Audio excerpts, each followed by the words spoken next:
Éxitos, viajes, premios, vidas perfectas que vemos a través de las pantallas. Sin duda, hay momentos felices que se viven con intensidad, pero detrás de cada persona hay una o muchas historias que no se cuentan. Soy Jimena Álvarez. Comenzamos. Yo siempre he tenido un pleito cruzado con las redes sociales, las detesto. O sea, me parece que la gente en la red social saca lo peor de sí misma, por más que quiera sacar lo mejor. De hecho, la amargator viene de ahí. O sea, no tiene nada que ver con estar o no estar amargado. Tiene que ver con decir las cosas como son. Y en esta bonita sociedad en la que vivimos, cuando dices las cosas como son, la gente dice, ay, esta vieja, o sea, qué dura, qué rara. Qué amargada, cuando tú lo piensas igual, ¿no? Nada más no lo dices. Sí, pero además no implica que estés hablando golpeado, fuerte, nada más estás diciendo, no, gracias, hoy no puedo ir a tu cena, estoy agotada, ¿no? Me da por eso, ¿no? O sea, primero me azoto ante cualquier eventualidad de de la verdad, vida. la amarguito se azota. Cabrón. ¿En serio? Sí. Así decir, güey, no soy buena. Sí, claro. O sea, yo tengo un síndrome del impostor importante. Pero además, siempre que algo me pasa, primero necesito cilindrar, que creo que es parte de la validación. Sí, o sea, claro. Primero de estar diciendo, qué horror, qué horror, qué horror, ¿por qué me pasó esto? Es como el pasito uno antes de decir, bueno, me pasó esto, ahora qué voy a hacer, ¿no? Claro. Porque luego ya avanzo y piso el acelerador y me muevo de ahí. Pero primero me azoto.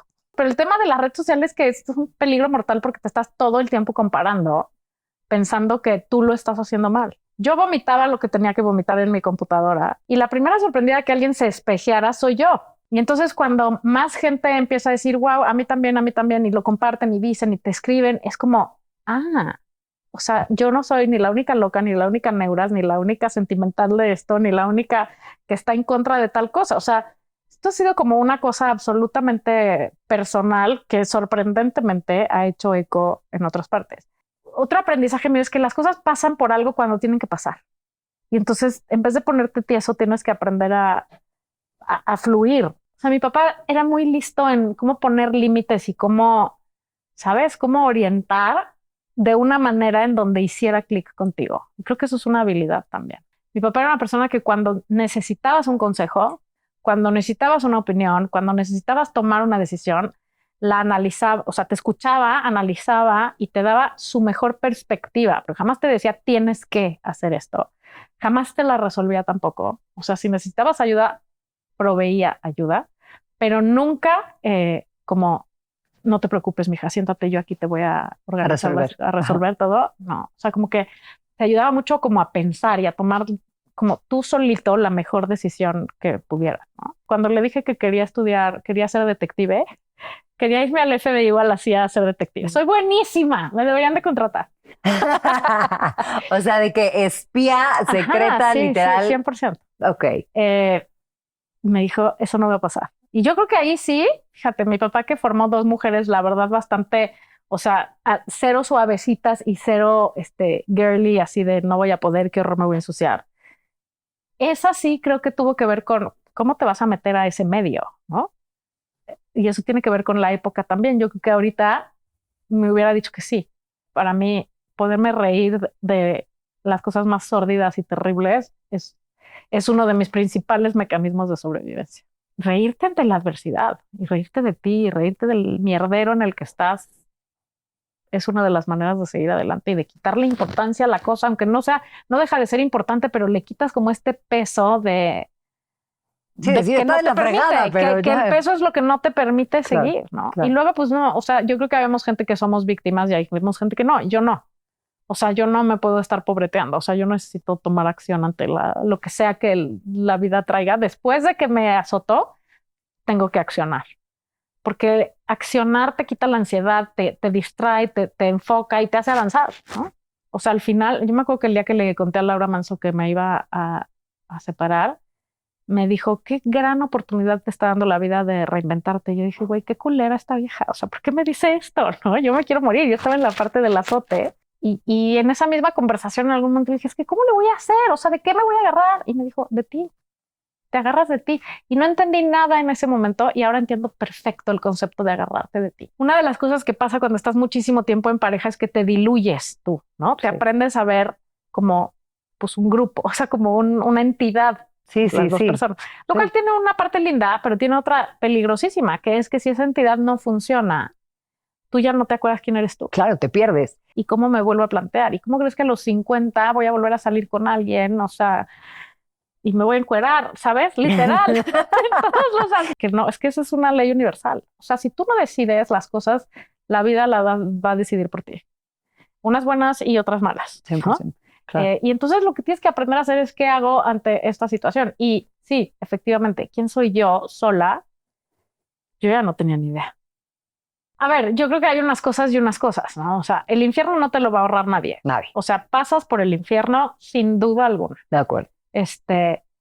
Pero creo que por lo menos yo ya sabía quién era yo, ¿no? Sí. Y entonces es más rápido como reagruparte. Sí, claro. Y la otra es, yo tenía un proyecto profesional, es decir, ya tenía esto, la Margarita ya estaba encarrerada y eso sin duda alguna me salvó muy cañón, porque no puedo entender, o sea, sí puedo entender perfecto que mujeres que se divorcian después de muchísimos años, que no trabajaban, que pasan 7 años y no han salido del hoyo de que se divorciaron, pues es que, ¿cómo empiezas todo al mismo tiempo? O sea, sí está cañón.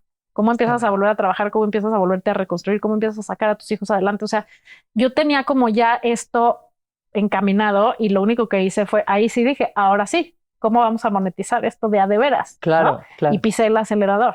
Yo no tengo eso de quedarme de víctima, de pobrecita de mí. O sea, y sin duda mi principal motor fueron mis hijos. O sea, tengo que contener a estos chavos, tengo que estar yo bien para que ellos estén bien.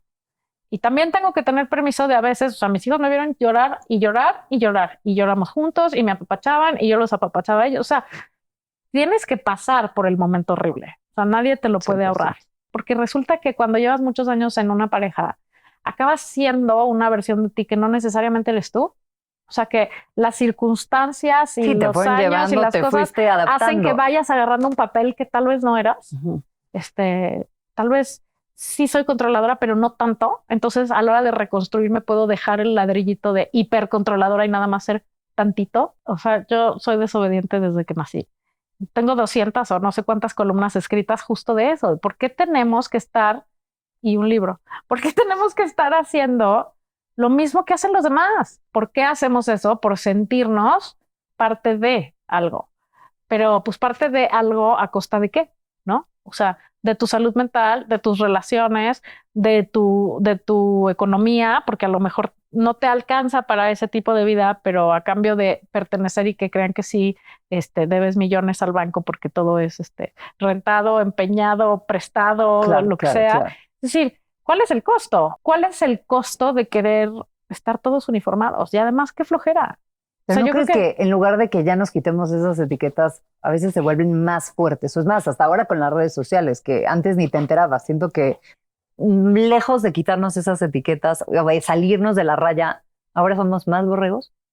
Claro, o sea, la red social es el tren del mame más claro que puede haber, ¿no? Y de la borreguez y del yo tengo que. Y aparte, qué presión, porque pues, justo antes te ibas a la escuela y ya no veías al niño que te gustaba ni a la niña que te caía gorda hasta el día siguiente en la escuela. Exacto. Ahora lo ves toda la tarde en Instagram y aparte tienen filtros, ¿no? Entonces la niña que está en bikini todo el tiempo, porque antes no veías a tus amigas en bikini más que si ibas de vacaciones con ellas. Exacto, pero ni te imaginas. Ahora la ves en bikini, ahora ves su cuerpo y no el tuyo, o más bien el tuyo a través del suyo, pero se te olvida que tiene filtros y ahora la ves que salió con el niño que te gusta y ahora están en la fiesta que no te invitaron. O sea, y eso pasa igual con los adultos. O sea, es un constante estarse midiendo y estarse sintiéndose fatal porque no estás o no tienes o no.